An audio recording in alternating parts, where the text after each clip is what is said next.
Greetings, guys. Welcome back to my channel. My name is Monette. This is my channel, Evolve with Monette. For those of you that are new here, I'm a professional intuitive empath. So good to have you joining me today. Come on in. Thank you for inviting me in. Let's begin. This is a direct answer to some of the emails and questions that I had. I was kind of surprised because I put up a video where I said Mercury is retrograding. Mm. And I've got some appointments and all that stuff. So I'll see if this one gets loaded, but I want you to know that I did read your emails. I got 4 emails from that one, and it let me know that there might be another video that needs to be made to kind of explain what the other side of that looked like. And so the general question was, what was it that I was wanting from my twin flame when I said my life was taking off and I needed her to lock in? You guys, the 4 of you that emailed me, thank you so much. I super appreciate that.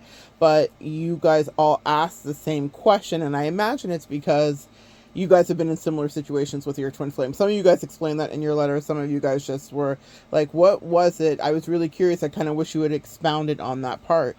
And so when I talk about locking in, what I was wanting from my twin flame in that moment was mutual accountability. We had a very one-sided relationship, and it was always one-sided. And even in that letter, you can hear she said, "I had nothing to give. You gave when I had nothing." Da da da da da da da da da.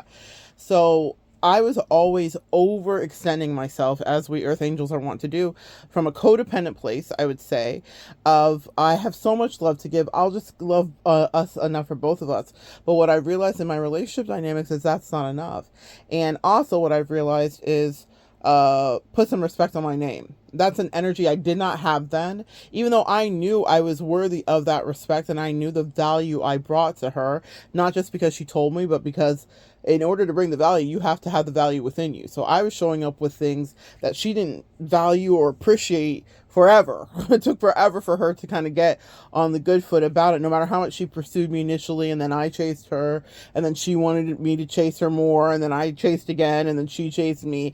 But no matter how much back and forth, the twin flame dynamic allowed us to fully like textbook in experience. I knew I was the valuable partner in that connection for most of the time. It doesn't mean she didn't have value or didn't provide value for me, but we Earth Angels are kind of easy. And so when people go out of their way to misunderstand us or to not cooperate with us or to not love us properly or to breadcrumb us specifically, it is the deepest offense because what we're asking from them is so easy. I had dated so many various people, men, women, every ethnicity, and I will tell you, sometimes people, not all the time, I've had some lovely connections too, but sometimes people go out of their way to withhold from you. And I see that with my clients, and I see it from the matrix perspective of dating. And so in that case, the most simple thing, like they could be a pauper, like literally, let's say this is about money. Let's just say it is, because in the matrix people are pretty superficial, but let's say it's about money, but they're judging you. They could have nothing comparatively, and you could have everything, but you're like, hey, can I have this one thing that you do have? And it has nothing to do with emptying their bank account, and they'll withhold that from you because it's their one point of power and control. They are not ready to do the soul work as much as they think that they're spiritual or whatever. They're just not there, because if you love someone, you're going to give what you have to give. And so with my twin, I was holding her accountable that she would have to stop the shenanigans. I let her play and do all the drum stuff. She was a Sagittarius. And I've said before, she needed a very long leash, and I had no problem with that. I was patient in a way that I don't know that many of her partners could be. And I was loving her the way that her higher self needed to be loved instead of her ego. Her ego wanted to have the nonsense and the fights, and she was always trying to make people jealous, and it was just a lot. And I was like, listen, I gotta work. Essentially, for those of you that wrote me, I was like, I have to work. I have stuff to do. I have places to be. And I'd like for you to come with me. I'd like accompaniment. I don't want you to be a liability. I need you to act like you have some sense. I need you to not show your ass. I need you to not be distracted by every shiny thing. I remember once dating a karmic partner that was very similar to my twin. I think I hadn't cleaned up my twin because the way I shut it down, I didn't leave any tendrils open for connection.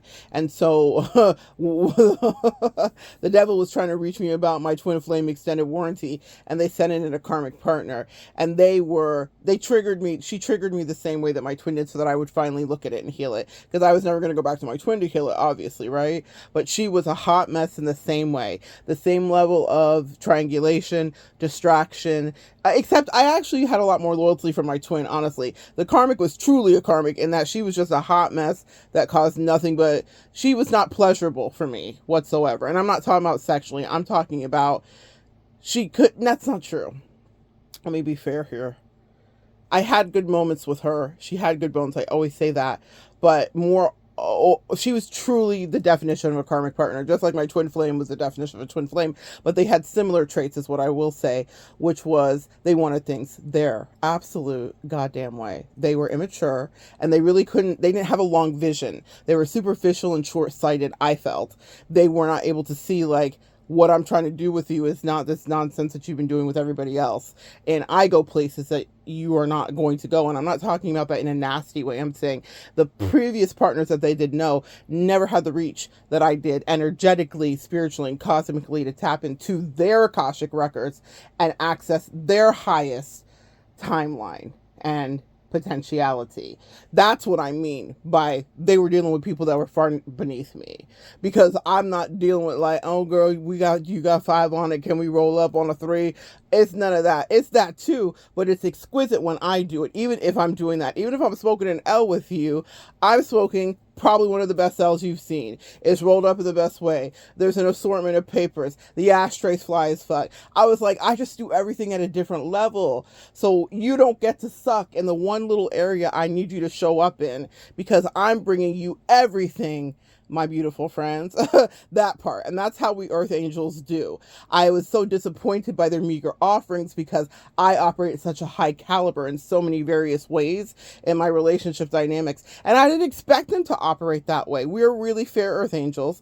To answer your questions, for those of you that wrote in, I expected reciprocation, and I expected them to act like they had some goddamn sense. The same sense that they would give to the trash ass person that they were running behind, where they could show up and they could emotionally hear and listen and not be on demon time. I needed some of that for me. I needed them to act like they had some sense for me. I needed them to not be distracted by everything that was sparkly. I needed them not to triangulate me at every chance. I needed them not to be listening to their family and friends who have never had a love like I could offer them about their advice. Don't take advice from people that have never had what you want or what you're having. I was like, the jealousy is so clearly apparent, and upon my absence, you will understand it. So when I said to that twin flame, I need you to lock in, what I meant was, you know the song that I'm hearing, honestly, just to be real 1000 about it, I'm hearing Usher's Daddy's Home. Real talk. Like, I didn't need for my twin to submit to me in to that degree. I took that quite literally. I live long distance from my twin. And what that means is I didn't need her to lock in 365. I knew she was going to be wild. And I felt like there's a level of discretion. When I was younger, guys, I had a beautiful relationship with a soulmate, and he taught me about European marriages. No matter how you feel in our puritanical stateside view of things, I had a really beautiful relationship with him where I was dating other people. He had his own situation going on, and we had a gorgeous relationship that I love to this day, probably one of my favorites. And it ended as it had to, because sometimes those things happen, but we loved each other and showed up 100%. So I know it's possible to show up even if the circumstances aren't textbook ideal, because love grows where it grows, and if it's real, it's real. And that's what I believe in, because I know it and I've seen it and I've experienced it. So when people like these twin flames or karmic partners, I've had a few karmic partners, but when they show up and they're like questioning everything about the game plan, and I'm like, you've never even had halfway decent love, man. What the fuck are you talking about? Why are you giving me such a hard time?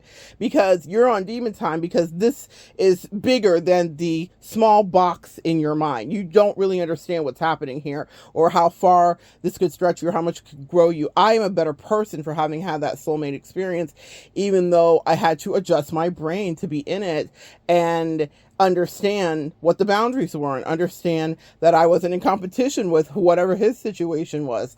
He was very respectful, actually. I know you're like, that's the antithesis of respect, considering and technically, but he was. And we just had love. We just had love, and it wasn't like trying to trigger each other all the time. When I seriously started to fall in love and date other people, as was discussed at the beginning of the relationship, then that was a bridge to cross. But I locked in. There wasn't a point in that relationship where I didn't lock in with that soulmate, because I understood. And he was on some stiff upper lip. He was very British, very Scottish. He was on some stiff upper lip type shit with me. He was like, listen. When I was all weepy in the beginning and not understanding the rules, and like, oh, but I miss you. He was like, no, look, this is what this is.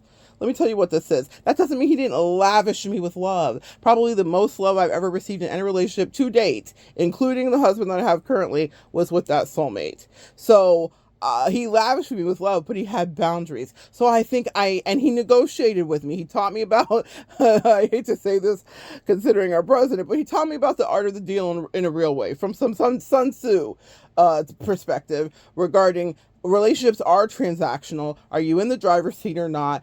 Are you getting what you need? Are you getting what you got?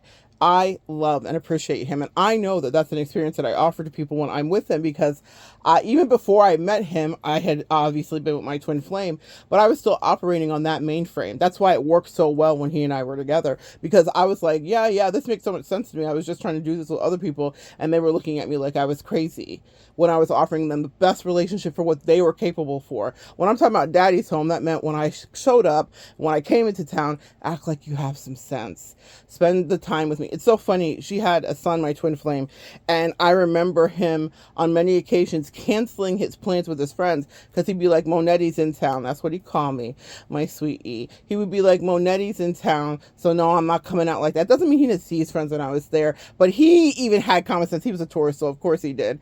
He had common sense to know that when Monette, this person who has been a mainstay in my life since I was 2, and now I'm a teen, is home, I'm spending time because I want to have her cooking. I want to play board games. I want to not come out of my room when I want to play video games. I want to just hear Monette and my mom laughing in the other room. He had more common sense than the twin that I was assigned to, okay? He was like, this is your real friend, Mom, when she was acting up. And he was also like, this is the person that fills your cup. And he was proud of my accomplishments. He wasn't a hater. God bless the innocence of children. Even though he was in that threshold between child and a man, at the end of the dynamic, I will never forget him for that, and I always wished well for him for that. He treated me beautifully, but that was something that his mother was acting like she didn't understand and couldn't see at a point. She did understand it previously.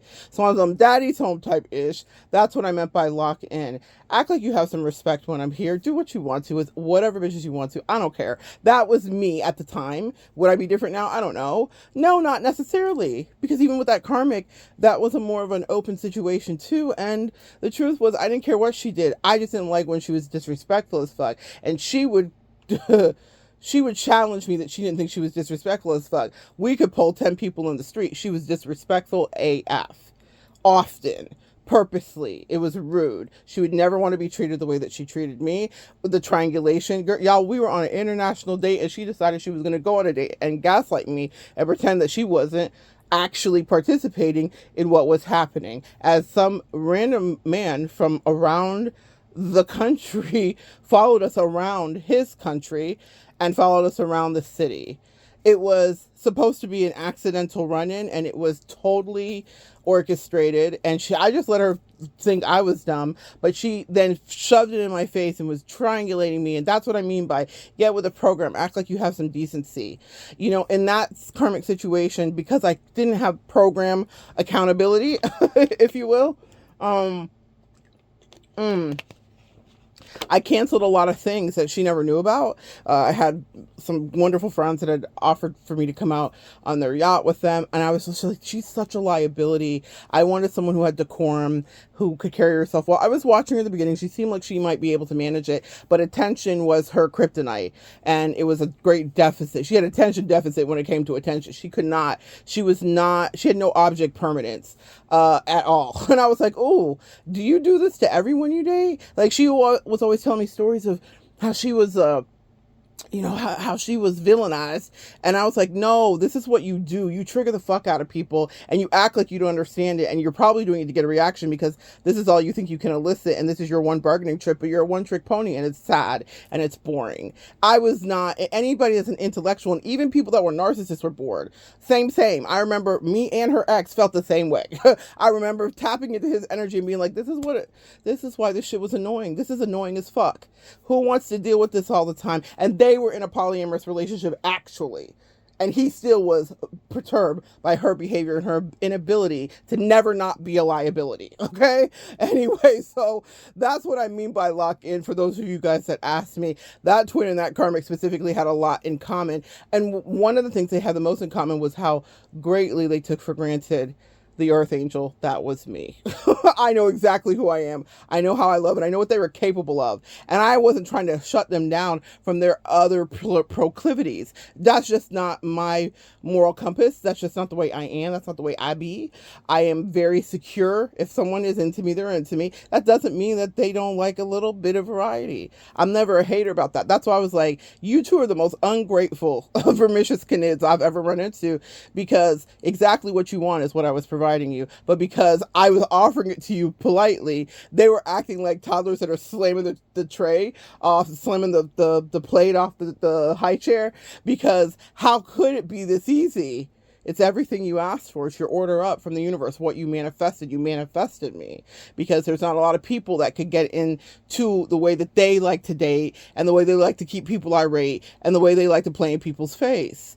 I came with a special set of skills, but in order for that to happen and for me to really lock in, they would have to have acted like they had some damn sense, and they would have had to been respectful, and it had to not always be on their terms. The karmic it's probably the most selfish person ever that I've ever run into regarding withholding things that she could easily give. When I wasn't asking her to match me dollar for dollar or pound for pound. It was a wild choice that she made, but we all have free will. My twin flame, similar energy. She was acting so wild, and I talked about some of it. I gotta go, guys, but there was such weird behavior with her that she was trying to subconsciously guilt me about, like, well, I'm acting out because you didn't give me what I wanted. And I was like, no. You're acting out because you don't want to sit down at the table with me and negotiate fucking properly. And that was before my soulmate encounter.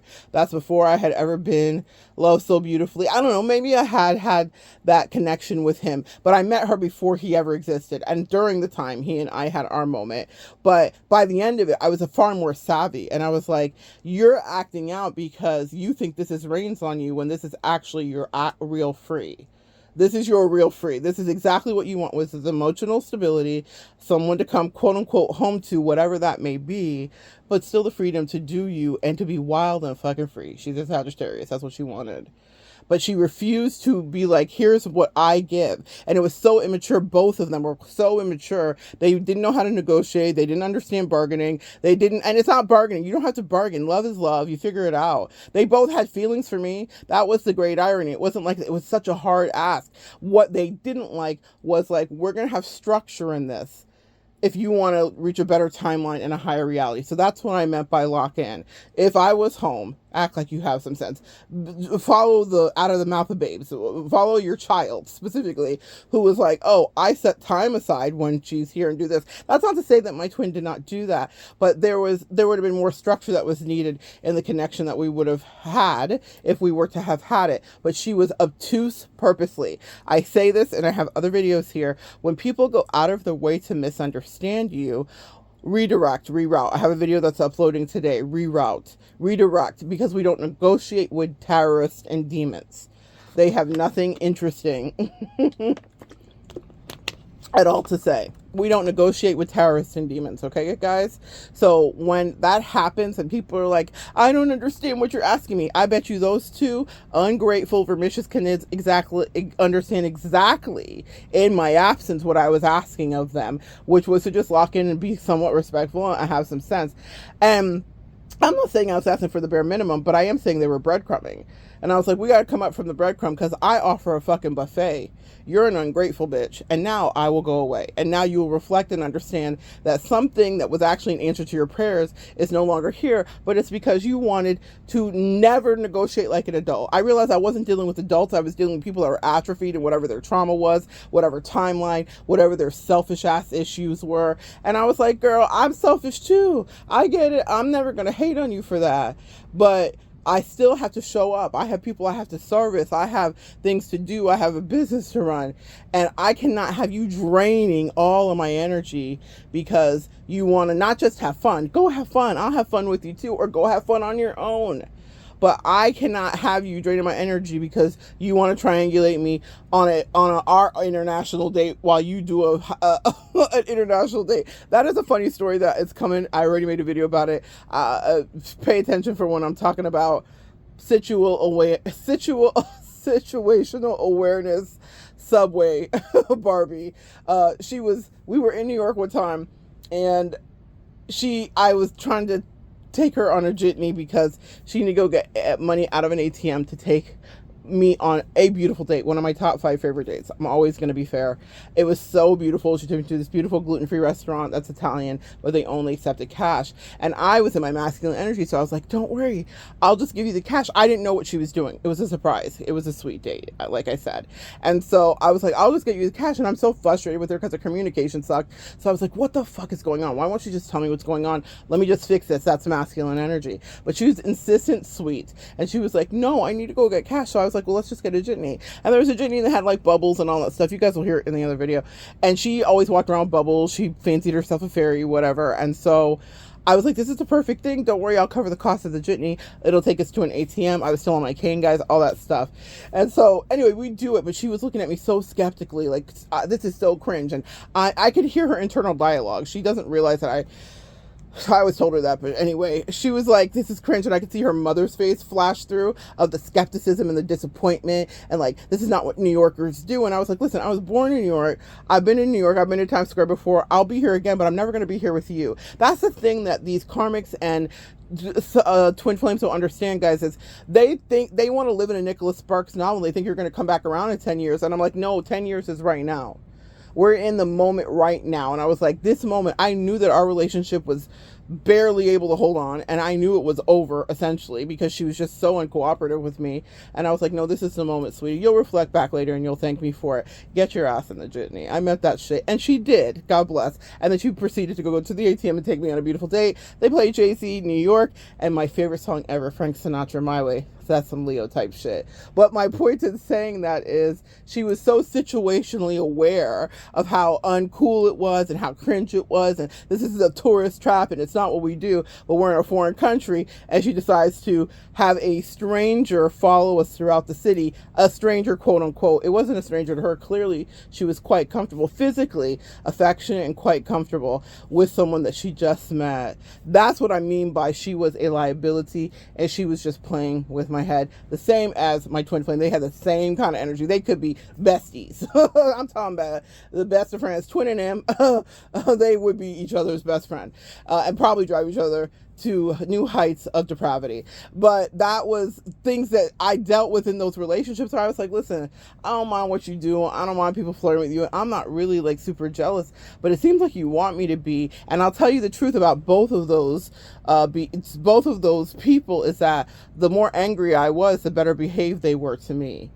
And that karmic specifically, I was like, you have a little fetish and a kink for being like a humiliation kink, I would say, because it was like whenever I was like ready to cuss her ass out or cussing her ass out, that's when she was best behaved.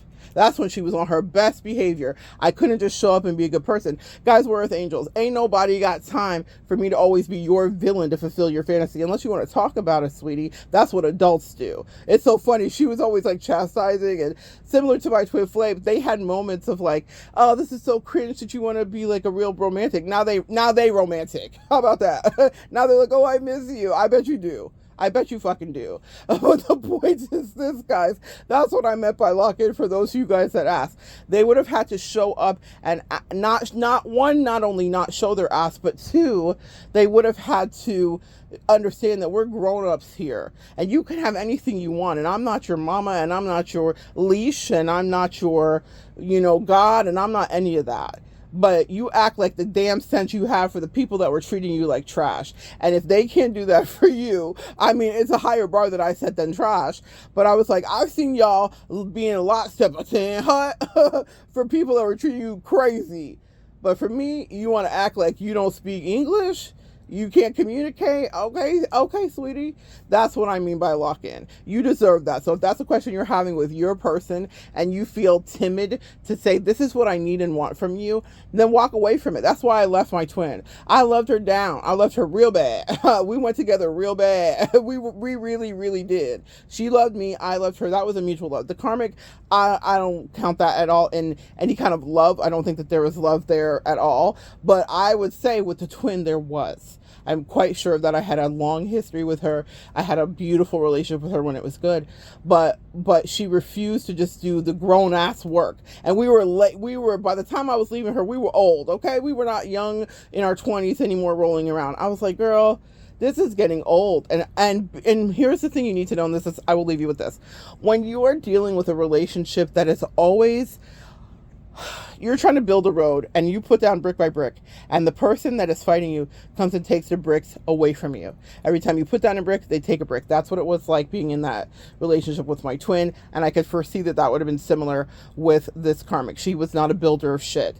And no matter what they think, and maybe in the future they'll do it with other people, God bless, but they were not going to do it with me. And I actually had a forward motion, and I had motion, as the kids say, and trajectory. And I'm a hard worker. And when I say something, I accomplish it. So I was like, I can't do anything with you because I'm mired in this emotion. I'm embroiled in this emotional drama with you, which you like and you're doing purposely. And it distracts me from my sacral energy, which normally would be used for sex and fun and pleasure, but it's also used for business and building too. Message for those of you out there. If you are celibate AF, your sacral still working on your behalf to build the life you want for you. And it was zapping all of my creativity, all of my energy. I was not having forward motion. I was losing energy, money, time, connections, everything, especially with that karmic. That was a real karmic, y'all. I was like, oh, Jesus wanted me to know what a real karmic was like. I got it. But with my twin, similar too, but I didn't have energy to build the things that I do now currently,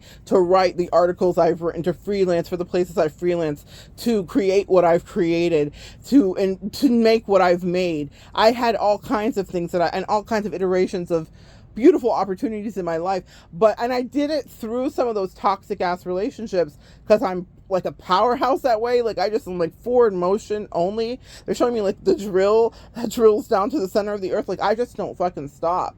And so, but that's to my chagrin and to my body and to my detriment in many ways. It cost me to be lifting these ungrateful bitches on my back while I'm working on my destiny. And they're like taking the bricks, like they're reaching over my shoulder and taking the brick that I'm putting for the yellow brick road so that I can take these ungrateful hoes with me out of the actual pavement. And then I'm like stumbling into the dirt like, wait, I just did all this work. And that's what it's like to have a partner, no matter whether they're a twin or a karmic, no matter whether it's a man or a woman, that is literally your enemy.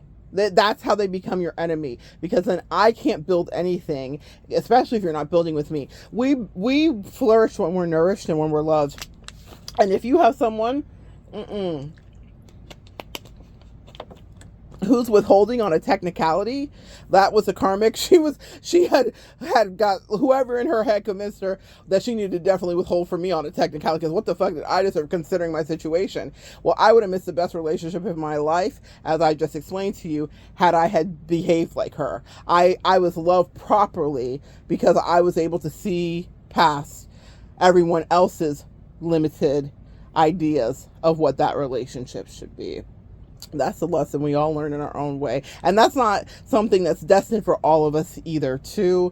We can be triggered. You can do this, you can do that. But what you do have an obligation to do in your relationships is to be honest and say it. If you're not into whatever's happening, say that and move away, and then you have no karmic debt. You are not forced to be with anybody. You don't have to love anybody. You don't have to sleep with anybody. You don't have to hug anybody. You don't have to kiss anybody. You don't have to do anything. But you do have to be willing to come to the table and say, if this is not happening, this is what we're going to do. That negotiation that I learned with that soulmate played out so well for me in so many areas in my life, including other relationships, including other business deals.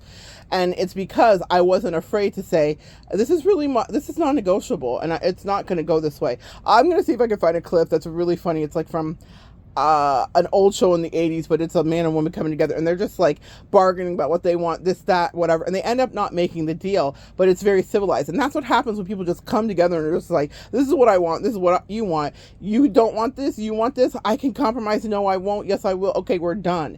But these people wanted to siphon my energy because they loved the way that I made them feel, but they did not want to at all study the art of the cosmic deal. There is a cost. If we're signing on the ledger and I'm putting time in, then you are going to have to give me respect on my name at the very least before I am picking up my pen.